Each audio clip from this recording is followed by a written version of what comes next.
इस्लाम का पहला secret agent जिनकी सीक्रेट इंफॉर्मेशन से मदीना की रियासत अपने फैसले लिया करती थी, और ये इतना खतरनाक एजेंट था कि इवन बहुत सारे मुसलमानों को भी इस बात का पता नहीं था कि वो कौन है। रसूलुल्लाह सल्लल्लाहु अलैहि वसल्लम के दादा अब्दुल मुत्तलिब के 10 बेटे थे, जिनमें से 4 को आज तक याद किया जाता है। अबू लहब, अबू तालिब, हजरत हमजा और हजरत अब्बास। जैसे ही रसूलुल्लाह सल्लल्लाहु अलैहि वसल्लम ने मक्का में अपनी नबूवत का ऐलान किया, मक्का के सारे बड़े सरदार मिलकर आप सल्लल्लाहु अलैहि वसल्लम के खिलाफ हो गए। बल्कि रसूलुल्लाह सल्लल्लाहु अलैहि वसल्लम का सबसे बड़ा दुश्मन उनका अपना ही चचा अबू लहब था, जो एक बहुत ही सख्त और जालिम इंसान थे, जो हर टाइम किसी ना किसी तरीके से आप सल्लल्लाहु अलैहि वसल्लम को नुकसान पहुंचाता रहता था। लेकिन पूरे मक्का में आप सल्लल्लाहु अलैहि वसल्लम का सबसे अच्छा दोस्त भी उन्हीं के चचा अबू तालिब थे, जो एक बहुत ही सॉफ्ट और रहमदिल इंसान थे, जो आप सल्लल्लाहु अलैहि वसल्लम के साथ हर दुश्मन के खिलाफ मजबूती से खड़े थे। और आखिर कुछ साल बाद आप सल्लल्लाहु अलैहि वसल्लम के पहले चचा ने इस्लाम कबूल किया, हजरत हमजा रज़ियल्लाहु अन्हु, जो एक बहुत ही बहादुर और ताकतवर वॉरियर थे। और अब बाकी रहे सिर्फ एक ही चचा, हजरत अब्बास रज़ियल्लाहु अन्हु, जो एक बहुत बड़े बिजनेसमैन और ज़हीन इंसान थे, जो हमेशा छुप छुप कर रसूलुल्लाह सल्लल्लाहु अलैहि वसल्लम की मदद करते थे, लेकिन लोगों के सामने खामोश रहते थे। जैसे ही मक्का में रसूलुल्लाह सल्लल्लाहु अलैहि वसल्लम के सबसे बड़े साथी अबू तालिब दुनिया से चले गए, उसके बाद आप सल्लल्लाहु अलैहि वसल्लम का मक्का में रहना इम्पॉसिबल हो चुका था, क्योंकि मक्का वाले अबू तालिब के बाद मुसलमानों पर सख्त जुल्म करने लगे थे। इसीलिए आप सल्लल्लाहु अलैहि वसल्लम अपने चचा की वफात के बाद अब मक्का छोड़कर कहीं और हिजरत करने की प्लानिंग करने लगे, जिसके लिए उन्होंने अपने सहाबा अरब के डिफरेंट सिटीज की तरफ भेजे और खुद अरब की एक सिटी ताइफ की तरफ गए। और वहां जो हुआ वो हम सबको पता है।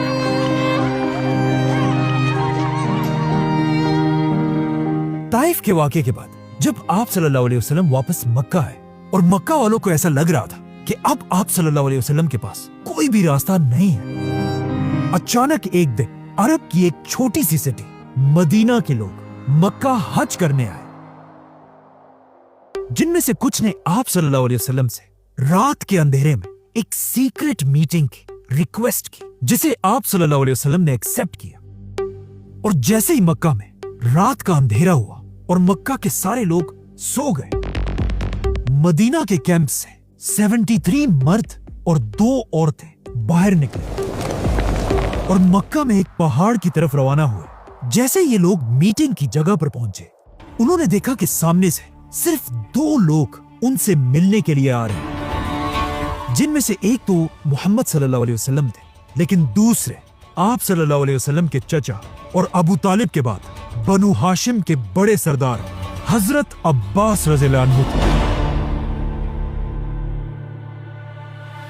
तो सबसे पहले हजरत अब्बास आगे बढ़े और मदीना वालों से कहा कि ए मदीना वालों, ये बात याद रखो, अगर तुम मेरे भतीजे को अपने साथ लेकर जाओगे तो उसके बाद पूरा अरब तुम मदीना वालों के खिलाफ हो जाएगा।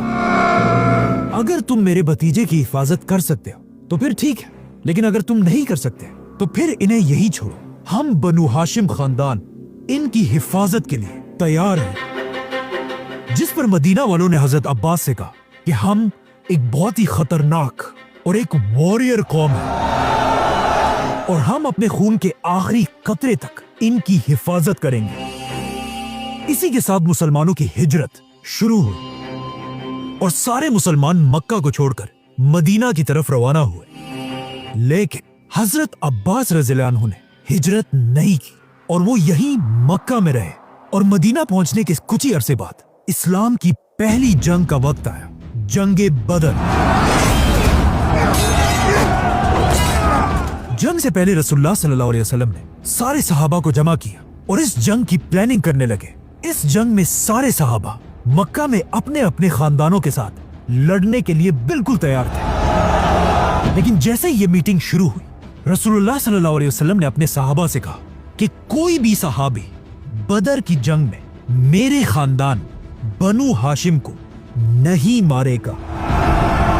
इस मीटिंग के बाद एक सहाबी बाहर निकले और उन्होंने अपने दोस्तों से कहा कि कितनी अजीब बात है, हम अपने खानदान को तो मारेंगे लेकिन बनु हाशिम को कुछ नहीं कहेंगे। जब हजरत उमर को इस सहाबी की बातों का पता चला, उन्होंने आप सल्लल्लाहु अलैहि वसल्लम से इजाजत मांगी कि मैं इसका सर काट देता हूं, लेकिन आप सल्लल्लाहु अलैहि वसल्लम ने उन्हें रोक दिया। इसके कुछ ही दिन बाद जब दोनों फौजें एक दूसरे के आमने सामने हुई, काफिरों की फौज में हर कबीले से बहुत सारे लोग थे, लेकिन बनु हाशिम से सिर्फ 3 लोग जंग के लिए आए थे, जिनमें से एक हजरत अब्बास भी थे। जैसे ही जंग शुरू हुई, मुसलमान जंग के बीच में अपने खानदान वालों से तो लड़ रहे थे, लेकिन हर मुसलमान बहुत ही केयरफुली बनु हाशिम के लोगों से दूर रह रहे थे। आखिर काफी देर लड़ने के बाद मुसलमान ये जंग जीत गए और जब मुसलमानों ने सारे कैदियों को पकड़ लिया, उन्होंने देखा कि इन कैदियों में आप सल्लल्लाहु अलैहि वसल्लम के चाचा हजरत अब्बास भी थे। आप सल्लल्लाहु अलैहि वसल्लम ने फैसला किया कि हर कैदी फिदिया टैक्स देकर अपने आप को आजाद कर सकता है। जिसके बाद आप सल्लल्लाहु अलैहि वसल्लम हजरत अब्बास के पास गए और उन्हें कहा टैक्स दो, लेकिन हजरत अब्बास ने कहा नहीं, मैं क्यों टैक्स दूं, मैं तो पहले से मुसलमान हूं। असल में इससे 2 साल पहले हजरत अब्बास और मदीना वालों की मीटिंग के बाद मुसलमान तो हिजरत करके मदीना चले गए, लेकिन हजरत अब्बास मक्का में ही रहे। कहा जाता है हजरत अब्बास मक्का के एक ऐसे आदमी थे जिन्हें मक्का की हर छोटी खबर का सबसे पहले पता चल जाता था, और अब वो मक्का में रहकर ही हर खबर मक्का से मदीना पहुंचाते रहते थे, जिससे आप सल्लल्लाहु अलैहि वसल्लम को मक्का की हर खबर का पहले से पता होता था, जिसकी वजह से मुसलमान हमेशा मक्का वालों से एक स्टेप आगे रहते थे। मतलब हजरत अब्बास रसूलुल्लाह सल्लल्लाहु अलैहि वसल्लम के मक्का में एक बहुत ही सीक्रेट एजेंट थे, जिनका किसी को पता नहीं था, इवन मुसलमानों को भी नहीं। इसीलिए जंग बदर से पहले मीटिंग में आप सल्लल्लाहु अलैहि वसल्लम ने मुसलमानों से कहा था कि बनु हाशिम के खिलाफ मत लड़ना, क्योंकि रसूलुल्लाह सल्लल्लाहु अलैहि वसल्लम नहीं चाहते थे कि उनका इतना इंपॉर्टेंट एजेंट हजरत अब्बास इस जंग में मारा जाए। लेकिन अब जब हजरत अब्बास गिरफ्तार हुए, उन्होंने सबके सामने ये एक्सेप्ट किया कि वो तो पहले से एक मुसलमान थे और कहा मैं क्यों टैक्स दूं। लेकिन रसूलुल्लाह सल्लल्लाहु अलैहि वसल्लम ने उनसे कहा कि कोई बात नहीं, तुम्हें मुसलमान होने का बदला अल्लाह जरूर देगा, लेकिन यहां आपको टैक्स देना होगा। और हाँ, अपने साथ साथ बनु हाशिम के 2 लोगों का टैक्स भी आपने ही देना होगा। जिसके बाद आप सल्लल्लाहु अलैहि वसल्लम ने हजरत अब्बास को दोबारा मक्का भेजा और वो वहीं से एक बार फिर मुसलमानों की मदीना में मदद करने लगे। इसीलिए अगले साल जब मुसलमानों की दूसरी जंग शुरू हुई, जंगे ओहद, आप सल्लल्लाहु अलैहि वसल्लम को पहले ही मक्का की पूरी फौज का सब कुछ पता था, क्योंकि हजरत अब्बास उन्हें मक्का से हर डिटेल सीक्रेटली पहुंचाते रहते थे। और इसी तरह खंदक की जंग में भी आप सल्लल्लाहु अलैहि वसल्लम मक्का वालों से एक स्टेप आगे थे। जिसके बाद आखिर वो दिन आया जिसका सबको इंतजार था, फतह मक्का। और जैसे ही आप सल्लल्लाहु अलैहि वसल्लम 10,000 मुसलमानों के साथ मदीना से मक्का की तरफ रवाना हुए, और उधर मक्का में भी हजरत अब्बास को समझ आ गई कि अब और छुपने का कोई फायदा नहीं। इसीलिए वो भी अपने खानदान के साथ मदीना की तरफ रवाना हुए और रास्ते में मुसलमानों की फौज से मिलकर वापस मक्का को फतह करने आए, और इस तरह मक्का फतह हो गया। मक्का फतह करने के कुछ ही दिन बाद मुसलमानों की एक और बड़ी जंग शुरू हुई, जंगे हुनैन।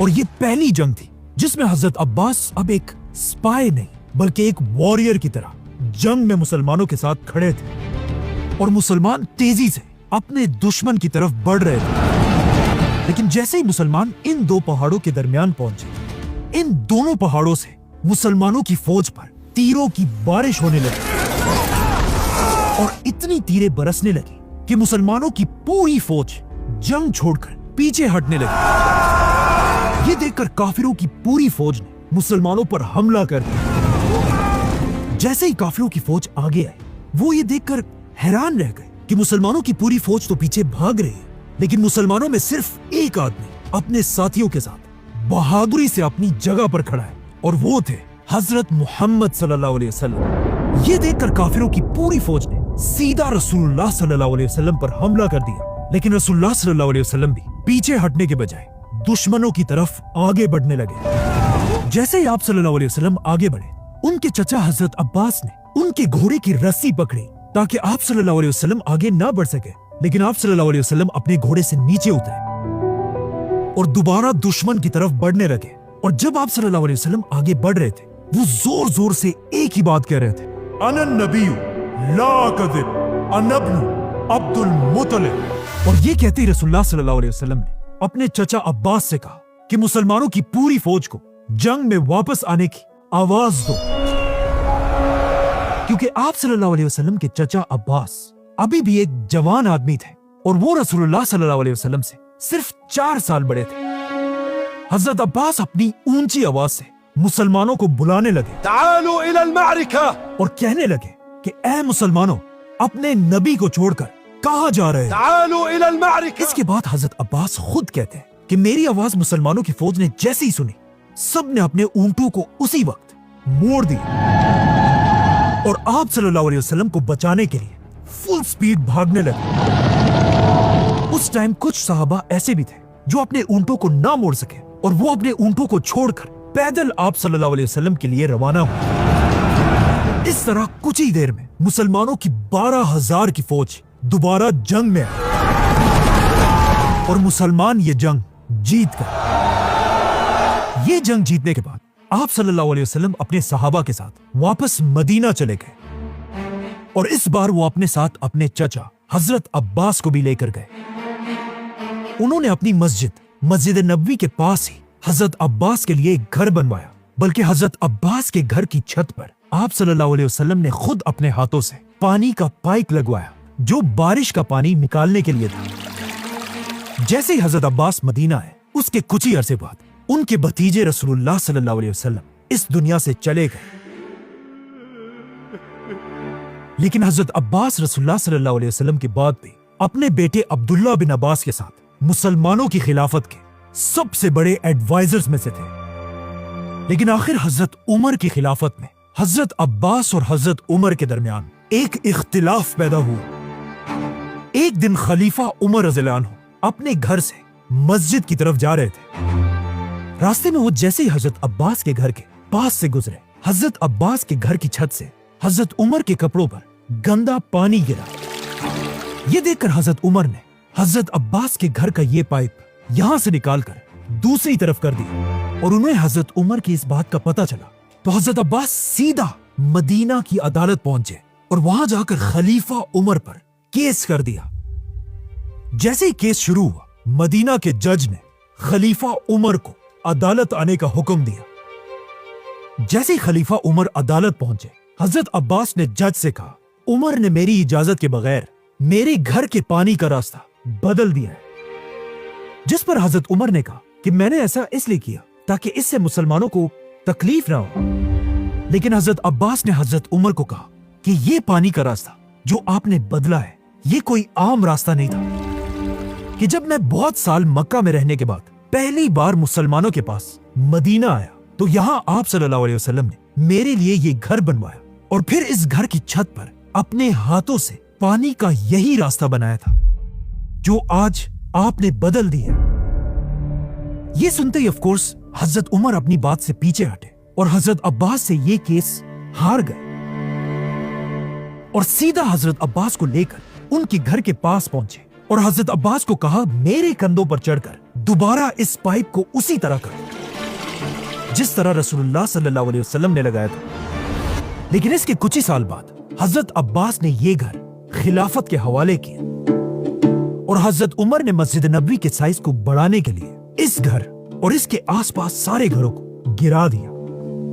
और आखिर तीसरे खलीफा हजरत उस्मान के दौर में हजरत अब्बास रज़ियल्लाहु अन्हु इस दुनिया से चले गए।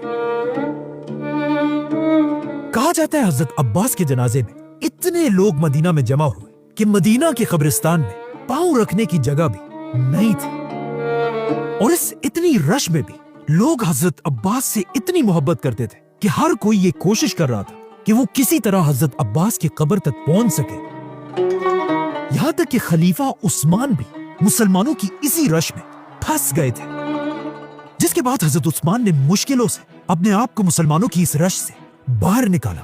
और जब हालात और भी ज्यादा बिगड़ गए, हजरत उस्मान ने मदीना की पुलिस को बुलवाया और उन्हें हुक्म दिया कि लोगों को हजरत अब्बास की कब्र से दूर करो और सिर्फ बनु हाशिम को हजरत अब्बास के पास रहने दो। और इस तरह रसूलुल्लाह सल्लल्लाहु अलैहि वसल्लम के चचा, इस्लाम के पहले सीक्रेट एजेंट और आने वाली अब्बासी खिलाफत के दादा हजरत अब्बास रज़ियल्लाहु अन्हु को मदीना में दफना दिया गया। हजरत अब्बास की वफात के बाद आहिस्ता आहिस्ता खिलाफत राशिदा दुनिया से खत्म हो गई और दुनिया में मुसलमानों की एक नई हुकूमत बनी, बनु उमैया की हुकूमत। और अगले कई सालों तक उन्होंने ही दुनिया पर राज किया। लेकिन ऑलमोस्ट 100 साल की हुकूमत के बाद हजरत अब्बास की नस्ल के ही कुछ लोगों ने बनु उमैया खानदान के खिलाफ बगावत कर दी और उनसे सारी हुकूमत छीन ली और दुनिया में एक नई खिलाफत बनाई, जिस खिलाफत का नाम उन्होंने अपने ही दादा हजरत अब्बास रज़ियल्लाहु अन्हु पर रखा। और इस खिलाफत का नाम था अब्बासी खिलाफत, जिन्होंने आते ही दुनिया में अपना नया कैपिटल बनाया, बगदाद। और यहीं से दुनिया में मुसलमानों का एक नया दौर शुरू हुआ, जिसे आज तक इस्लामिक गोल्डन एज कहा जाता है। सब्सक्राइब। तो दोस्तों, शाहरुख ब्लॉग्स में आपका स्वागत है। आज का वीडियो बहुत मजेदार होने वाला है।